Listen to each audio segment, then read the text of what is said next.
to a gaskiya ni ba dan adawa bane, amma dan jam'iyyar PDP ne. Ni ban san abin da ake nufi da adawa ba. Abin da ni na dauka adawa, ko kuma abin da mutane ke dauka adawa, shine komi akai ba daidai akai ba, komi farar dai akai ba. To ni a wannan bangaren na yanayin adawa, ni ba dan adawa bane.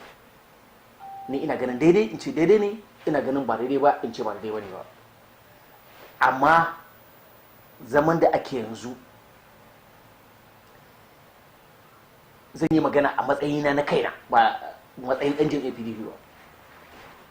Gwamnatocin da muke da su yanzu a ƙasar nan, gwamnatin tarayya, gwamnatocin jihohi da gwamnatocin ƙananan hukumomi,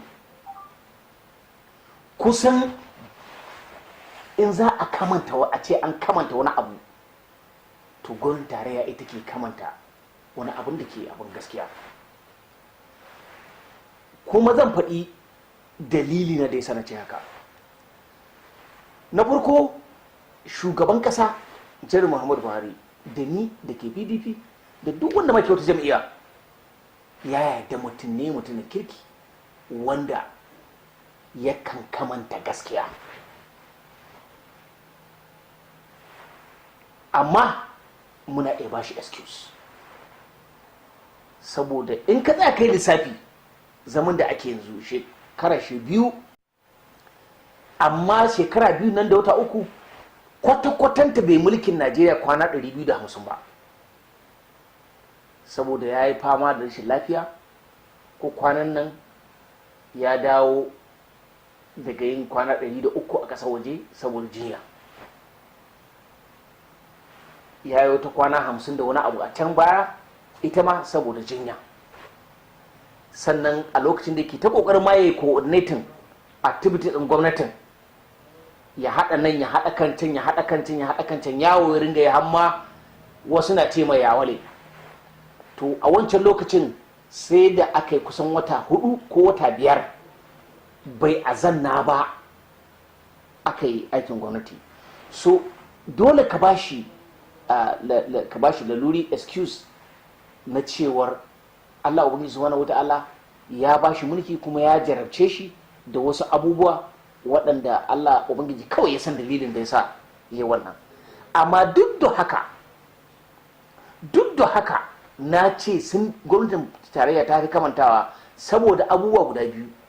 Saboda na farko, wanda dukke cikin gwamnatin tarayya, saboda tsananin yadda aka san Muhammadu Buhari na da ƙoƙarin kamanta gaskiya, sai mutane suka yi ringa ƙoƙarin su kamanta irin gaskiya koya take, saboda ka a kama su da rashin gaskiya. Wannan kenan.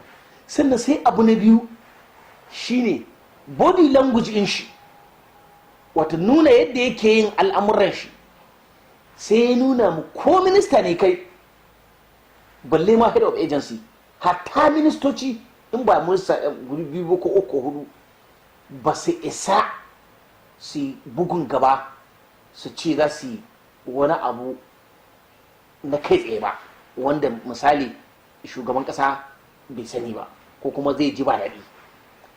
So kaga wani abu guda biyu su suka taimaki kasai har ya kasance ana yin al'amuran da suke sun yi daidai da bukatun gyara ƙasa.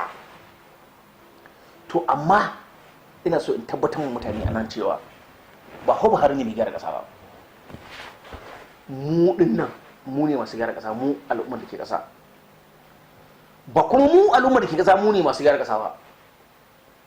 Gwamnatocinmu na jihohi da na ƙananan hukumomi su ne za su buɗe hanyar da za mu gyara al'amura ƙasar mu ta gyaru.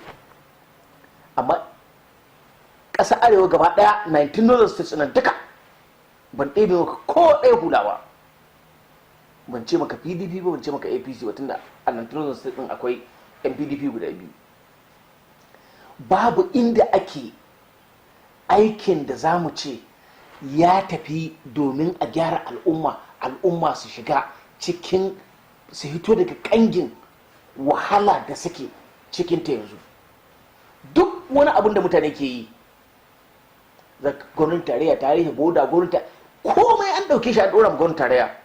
To ina son mutane su sani, yes akwai laifin gwamnatin tarayya ɗan kaɗan. In akwai laifi guda 100, 25% ne kawai na gwamnatin tarayya, kuma shi ma zan faɗi shi tan gaba.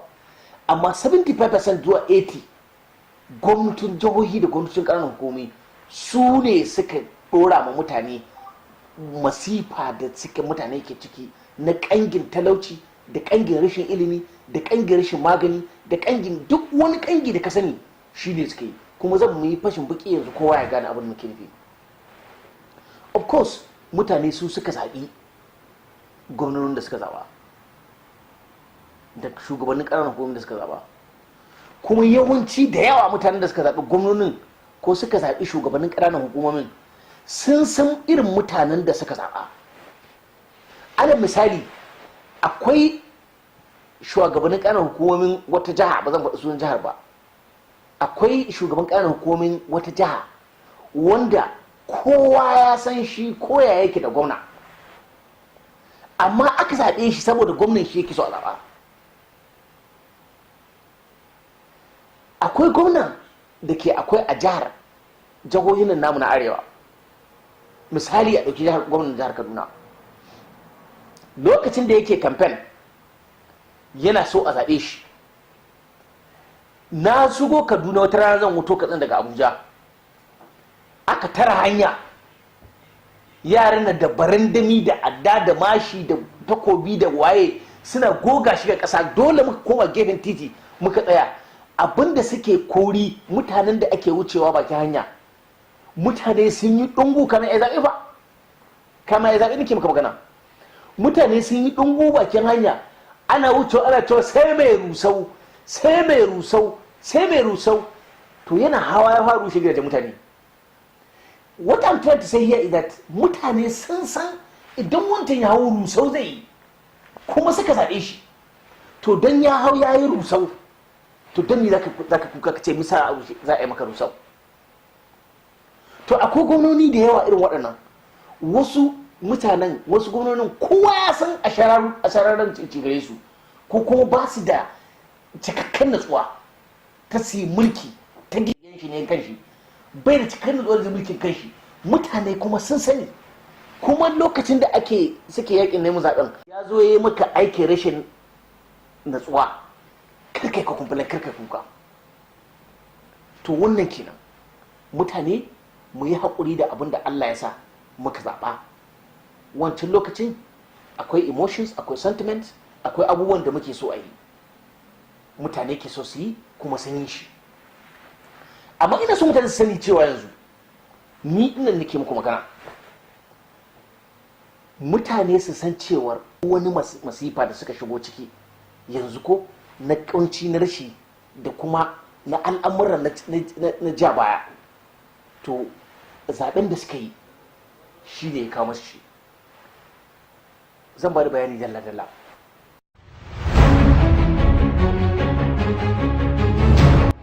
Sai muka gano cewa duka waɗannan gwamnatin guda 5 a lokacin jin 2016 ba abin da suke yi a ƙasarsu sai magana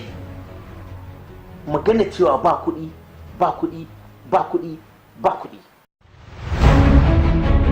Now sai muka gano cewar ba wai ba kuɗi ba ne, ana almubazzaranci da kuɗi ne. Ina fata ka gane abin da ke nufi.